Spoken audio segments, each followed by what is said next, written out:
And I'm like, oh, we don't, I didn't understand. It's too, and I'm like, oh my God, it's such a beautiful story, you know. Hey everyone, hi. Welcome to another segment of Lunch Break with ATI. My name is Cindy Collins.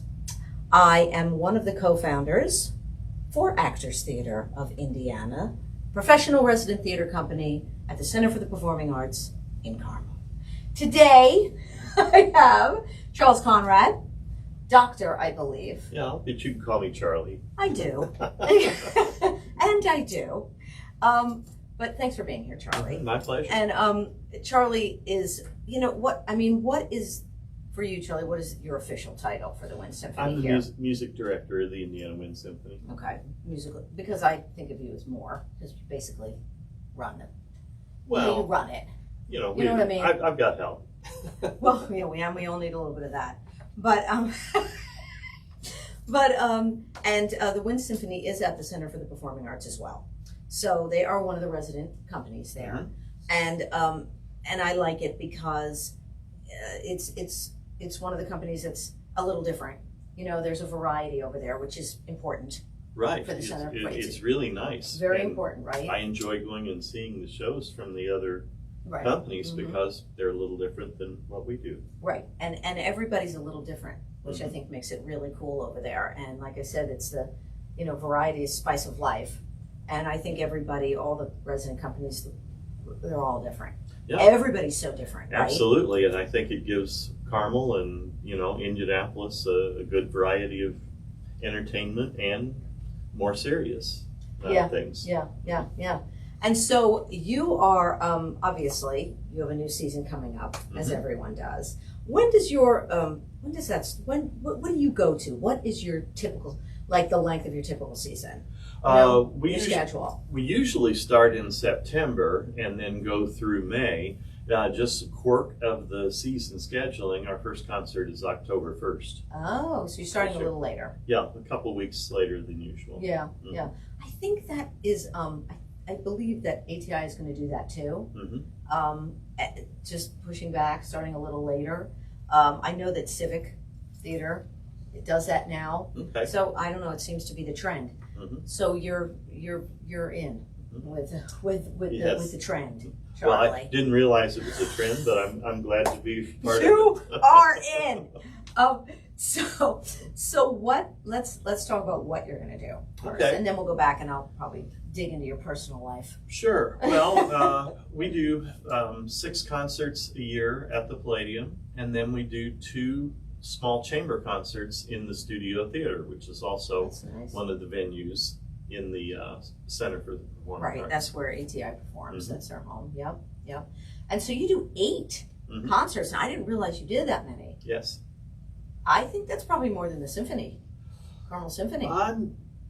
Maybe, but I mean, it's not a competition. I'm just saying. Sure, yeah. I'm that 8. That's a good amount. But it would be tough to do 8 full concerts right. with the 75-piece group, but it's nice to be able to play. You know, Mozart wrote some pieces for wind ensemble, and nice to pick up something like that. How many are in the wind ensemble? Does it vary with? It varies a little bit do? Because of the music we're playing, but usually around 75. Wow, I didn't know that either. Of course, it's always educational here on the podcast, especially for me. Okay, well that's impressive, actually, 75. Well, and it's so, like herding cats sometimes. But. Well, that happens everywhere. I've been in that situation so many times, right? I've been one of the cats myself, but so at the most, the max is 75 on stage. Now, when people hear Wind Symphony, okay, what are they going to? You know, you have a symphony orchestra, sure, but then you have a wind symphony, right? Wind symphony is all wind percussion instruments. We use harp and string bass occasionally, and we use piano and organ occasionally. But it's basically a band, concert band. Okay, and that is clarinet. All clarinet, saxophones. Yes. Oboes. All of the woodwinds. All the wood, right? All of the brass, and 100 percussion instruments sometimes. Wow, okay. All right. Well, that's wonderful. So it really is, it's funny, it really is, you just don't have the string, you don't have the strings. Right? You don't have the strings. Just the string bass and harp. Mm-hmm. Yeah, and harp is so wonderful. Oh, absolutely. I mean, harp is so, I am enamored with anyone who can play the harp. Mm-hmm. Well, we have a terrific harpist, Melissa Gallant, and we just did an all John Williams concert, and John Williams writes for the harp so well, so that was wonderful. That you picked, that's a winner right there. Any John Williams compositions are always going to be not just interesting to play, I would think, but crowd pleasing. Like we were talking about, trying to please the audience and what are people going to come see. And, well, of course, most of them are from films, and they go back to thinking about the way they felt the first time they saw Jaws, or Indiana Jones, or Yes, I mean that Jaws, his themes are iconic, iconic. And the minute you're right, the minute boom, I still remember I was it, right? I was working at Opryland in one of the shows that summer, and that intense opening to Jaws is still memorable. Always. And the movie, I could watch that movie again and again. It's weird because it just was, they were all so young. Yes. And Spielberg was so young, and they were just like trying to get the film up and get it going. They filmed up in Martha's Vineyard. I remember when they were, because I'm from New Jersey, and I remember when they were filming up there. I was a kid, and what it became. Right. They were just, scrapping it together. The shark would break all the time, and actually, there's a show on Broadway right now called "The Shark Is Broken." Oh wow! And it's about it's about that. I know I'm getting off track here, but it is about when they were waiting around when Richard Dreyfuss, right, and Roy Scheider and Shaw were waiting on set, waiting, and they had Catherine keep fixing. His son wrote this play. Ian Shaw wrote it, and he's playing his father, and he looks just like him. But anyway, back to you. That was a little sidebar for anybody who's going to the city, going to New York. Look that play up because it just opened a little while ago. So, when that was built, when the Center for Performing Arts got all done in 2011, and I know ATI moved in. Sure. Then. Where were you before that? What were you doing? Well, we were moving around the Pike Performing Arts Center, the Zionsville Center for the Performing Arts, different places all around town. And of course, that's an interesting story because we started doing interviews with the people who were the architects and the acousticians back in 1997, I think. Wow. Yeah, so it really was a well-planned venture. Because how long has the Wind Symphony been an organization? We started just a year before that in '96. Okay, so that's a good chunk.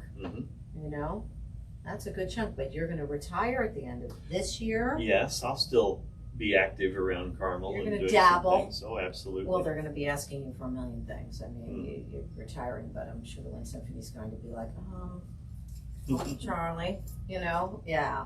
Are you going to come back and just conduct? Maybe. Well, I hope so. I'm sure I'll do some. Yeah. But we'll see. Yeah. Well, I know you should. Of course, I think you should. But have you? Let me ask this. So, tell me what's, because you brought. Hold on, I'm going to grab this. Oh, sure. I'm going to grab this. You brought this, and I thought it was so interesting. Let me tilt it down. Can you see that? Is that good, Scott? How does that look? Yeah. You can see this beautiful hummingbird, and you are actually doing a concert. Yeah, our first concert is going to end with this magnificent new piece called Flying Jewels. Flying Jewels. And it's a brand new one, and it's a depiction of hummingbirds in flight. And hummingbirds, I love. Like as I was telling you, I love hummingbirds. We have a hummingbird feeder, but they don't necessarily come to the feeder. We have a trumpet vine, and they love. Love that because the colors and the nectar. And well, we're really looking forward to this concert. We have a wonderful piano soloist, Sarah Loish from Chicago. and we're doing a new arrangement, first time it's been played, of the Camille Saint-Saëns Piano Concerto No. 2, written all the way back in 1884, but this will be the first time it's been played by a band. Incredible how old this, people don't realize how old some of this music is. Oh, sure. And well, we were just talking I earlier, mean, Mozart wrote some pieces for wind ensemble, so it goes all the way back to the 1700s. Unbelievable, and so this is in the series, great, this is new. But what else? Are you repeating anything this season? Yeah, you always repeat a few things, especially the ones that were successful and that the group really enjoyed. But we're trying to do a lot new this year. Yeah, good. And, hitting a lot of things that we've wanted to do for a couple years, but never seem to make it to the final programming. Right. But yeah, we've got a lot of exciting things coming up. Are you doing, since you're retiring this year, are you going to do something that you really love? Oh, absolutely. Like almost like you're, Yeah, there'll definitely be a few pieces that are things that I've always wanted to do. Good. But we've got a wonderful array of soloists. Jessamine Anderson, who's the soprano from Carmel High School and the IU School of Music, now an opera singer. They have a wonderful opera program up there. Yeah, is coming back on 2 occasions. She's going to do our Christmas concerts again, but then we're going to feature her on one of the chamber concerts as well. Okay, good. Oh, that's wonderful. Wait a second. You didn't use Michelle McConnell ever, did you? Did Michelle ever sing with you guys? No, I don't think so. Okay, she's a friend. She's a good friend of mine. Michelle is a glorious soprano, and I think she was working with the Indianapolis Wind Symphony a few times coming back. She's marvelous. Just to throw her name out to you. Sure. She's a native of Indiana, and so okay, so that's all yay. Now about you, Charlie, are you a native here? Yes, I went to Arlington High School and moved to Carmel in 1976 when my wife Ann got a job as choir director at Carmel High School. And we've been here ever since. Of course, yes. And her name preceded, and Conrad. I mean, she was there for a good long time with Lamont. I think Kresge was there with her, right? Is that right? With Lamont Kuski and first with Ron Helms. Okay, and I don't know, I'm not from here, but I do know, when she was there, we were here, and she was still at the high school. And then and then Katie Coons. Coons took over because that was that was our daughter's music choir director, and she's doing a very, very fine job there. She's exceptional. But I think Anne laid all that groundwork there with the choirs. I mean, the choirs are exceptional there. Well, the whole music department is terrific. It's fantastic. I mean, it's really, if you're a kid, you're so fortunate to go there to Carmel High School with the arts that they have there. I think it's wonderful. And the musicals too. I mean, they just did Hunchback, and it's really for high school. It's very good. Well, I can remember some of the great musicals that they did when Anne was there. Yeah. Beauty and the Beast was one of the really memorable ones. And they did a great job with it. Oh, no doubt. I mean, I believe it. So I know, and I didn't even put that together. I'm like, oh, of course, Anne. My gosh.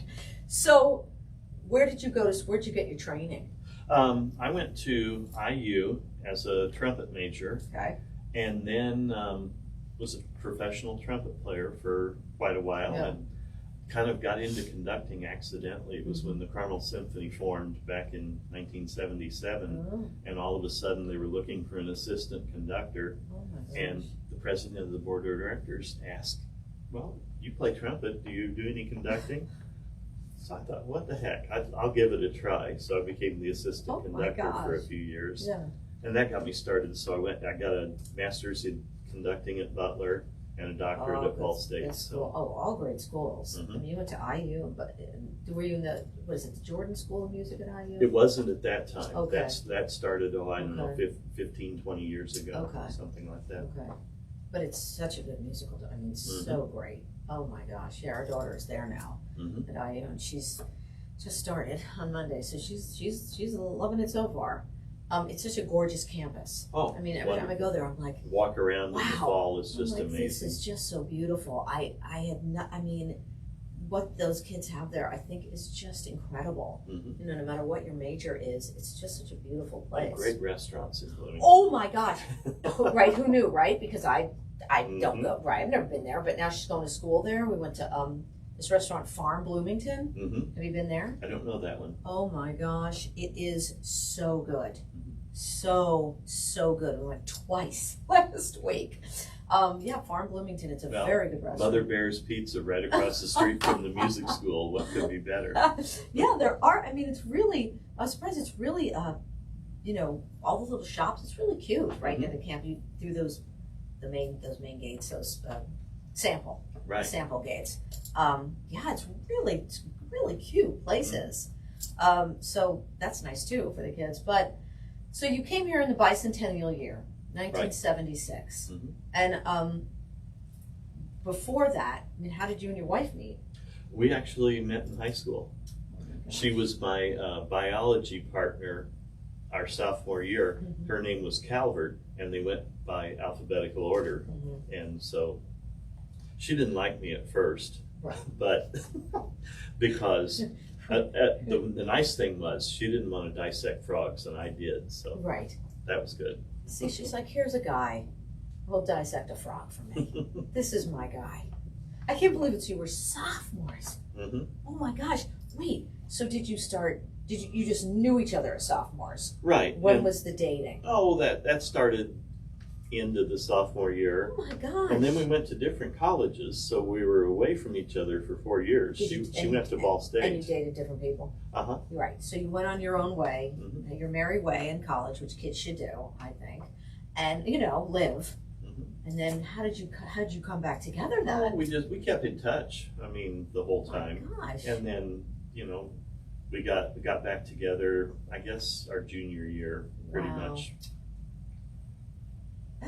That's pretty awesome. I Mm-hmm. mean, that's kind of like very rare, you know, that kids know each other that young and stay, and then come back together and stay together. And my gosh, get married and be married for this long of a time. How long have you been married? Oh, God, how long's it been? You better remember. I'm 84, no, you I'm better sorry, remember. 48 years.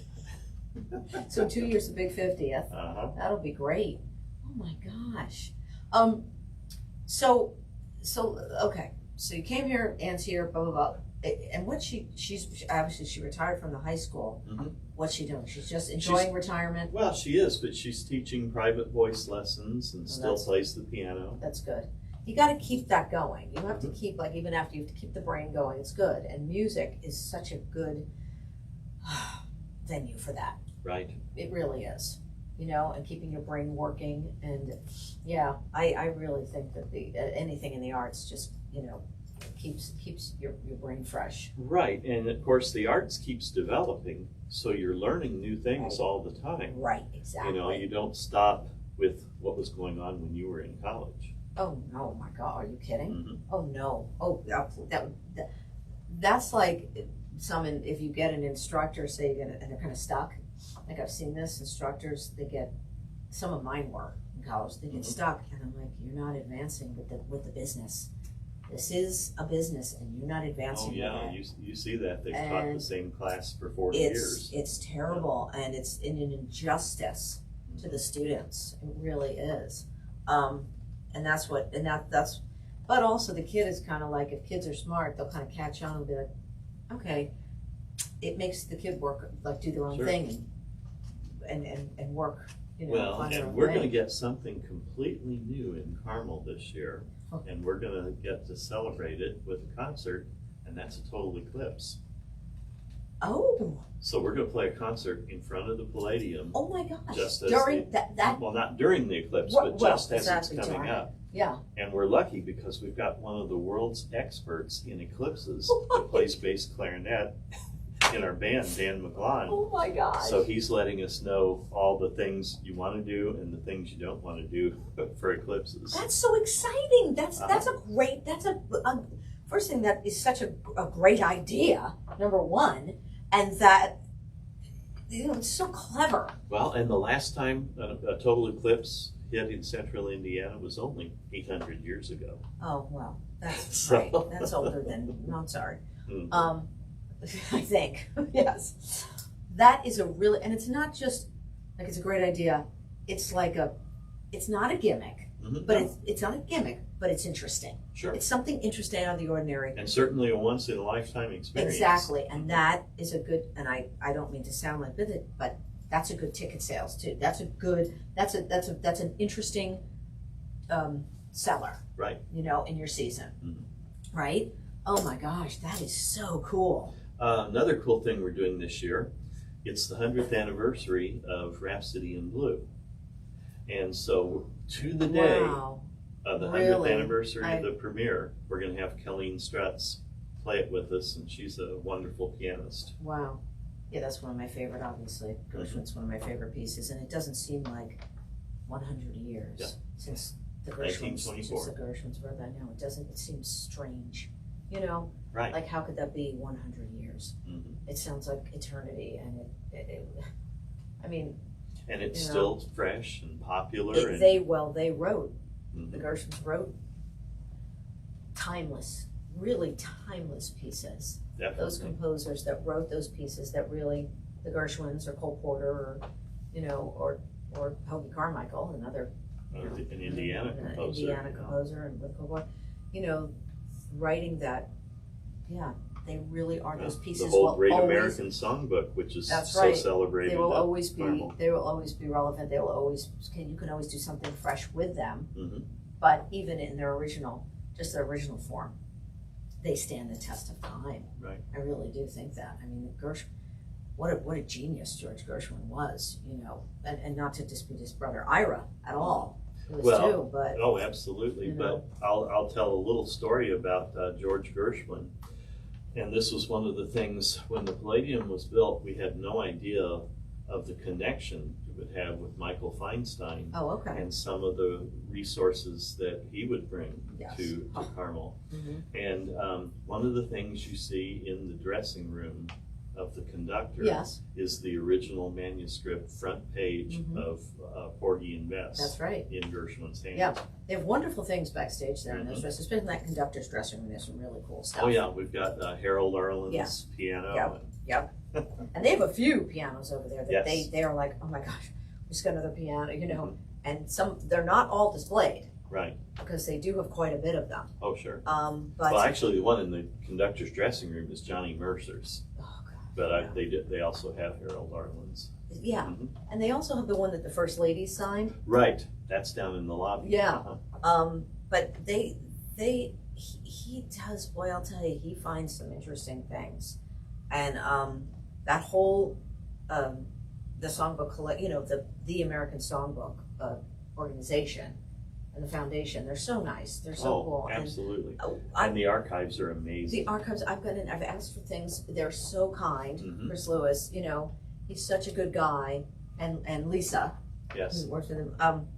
They're always so open to, yeah, you can look at that, or you can, Mhm. you know, we're looking for this, or can we have a front page of even an old sheet music? Can we cut that? They're just so nice and accommodating when you're looking for something, and that is here. All those are here. That library of archives is here. Yeah, It's incredible. I think people don't realize They don't. what the Center for the Performing Arts includes. They and don't know that all that is wow, there, so many resources. and I think that if I know they're talking about a museum Mhm. for the Great American Songbook, which would be wonderful in my opinion, Mhm. because all you have is that fourth floor gallery, Right. and they do change it out, Mhm. but to have a To museum, really get a bigger perspective. really get a big, and to have, there is so much in the collection, you know, that it would be really incredible, I think, if they could, you know, if they could swing that. But, Well, and for the students right, who are interested Right. in perhaps going into music or theater, right, you know, to be able to see that collection. to see all of it, right? That would be wonderful. Because there is quite a bit, and he has, you know, I have kudos to Michael. He's Right. really, I think that's his real passion. I think collecting, Yes, finding that but stuff. it's interesting because he's very much present in Carmel. I mean, he's hands-on as an artistic director Um, of the center. yeah, and I mean, it's I think wonderful it's more for so the- many people yeah. just lend their name. Yeah, Mhm. a figurehead. Yeah, I mean, I'm mixed on that. I have to be honest. I'm a little mixed on that, but because I think the people that live here all the time, you have the people who are really running the place, Oh, sure. doing so much work Mhm. to keep the Palladium and to keep it thriving, just like all the arts Well, organizations. we have an incredible staff. Yeah. I mean, Yeah. from Yeah. the CEO. Yeah, Jeff. on Jeff's a down. great guy. Mhm. And the box office people, I mean, Brian says, Right. you have some really wonderful people over there, and they are very collaborative. And they, listen, if one person goes down, that's not good. Everybody has to stay.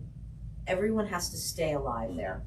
Well, we have worked and performed in so many venues, and there's nothing like the Center for the Performing Arts. Yeah, I mean, the Palladium is absolutely. It really is a team that works together. That's right. And everybody is interested in putting on great performances. And all the venues are different. When ATI is in the studio theater, nice little intimate thrust, which is great. It's very, it's different for this area. Mhm. It's not a different setup, Right. as a theater, a 3/4 thrust. But there's really nothing around here. There's really nothing like that. No, and the fact that it's 3 venues. And 3, the Tarkington, which We've is got the great. Tarkington where we proscenium. do, any musicals, operas, Yeah. things like that. Yeah. Where you need curtains and scenery and everything, and then there's the Palladium, which is a dedicated performing Concert hall. concert hall. And I love singing over there on that stage. Oh my terrific. gosh, I really like singing on that stage. And I'll tell you what, as a conductor, it's something that people won't know about the Palladium. It's wonderful. When you walk out, most places you have spotlights in your eyes, and all you can see is the tops of people's heads. Mhm. You can actually look the audience individually in the eye while you're talking to them, and it's just wonderful. And especially for that, because the conductor is the line, that thread, Mhm. to the audience. When Well, and I like talking about the music to the Yes, audience. of course, And, you're educating I them. know some conductors do, some conductors don't, but I really enjoy it, and it's just terrific to do it there because you can actually see their response, and right. you feel like you're talking to individuals. And it's something they don't know. They're like, oh, I didn't know that. It's always about education, right? Sure. Yeah. Okay, I'm going to wrap it up. Mm-hmm. Dr. Charles Conrad, Charlie, thank you Thanks. so much. Thank you. Thank you. I wish you the best with the season. It sounds very interesting. Please check it out. What's your website? Oh, it is off the top of my head. I'm not sure. It Indiana must- Wind Symphony dot It's something. got to be .org.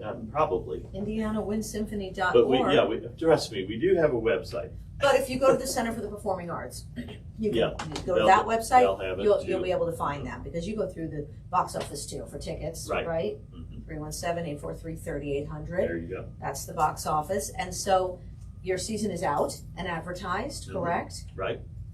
And you must have subscriptions Oh, yes, Yes. absolutely. We have subscriptions and, of course, individual and tickets. single tickets. Mhm. Check it out. I mean, it just really sounds like a great, and this Flying Jewels sounds beautiful. Mhm. And it's something new and fresh. Well, and I that think one that's will be wonderful. October 1st. So. October 1st, mark it in your calendars. But thank you. Thanks, Thank you Charlie. so much. Thank you. Thank you for joining us. Lunch Break with ATI and Cindy Collins, one of the co-founders for Actors Theater of Indiana, the professional resident theater company at the Center for the Performing Arts in Carmel. And have a great week and enjoy this very, very warm weather. Bye.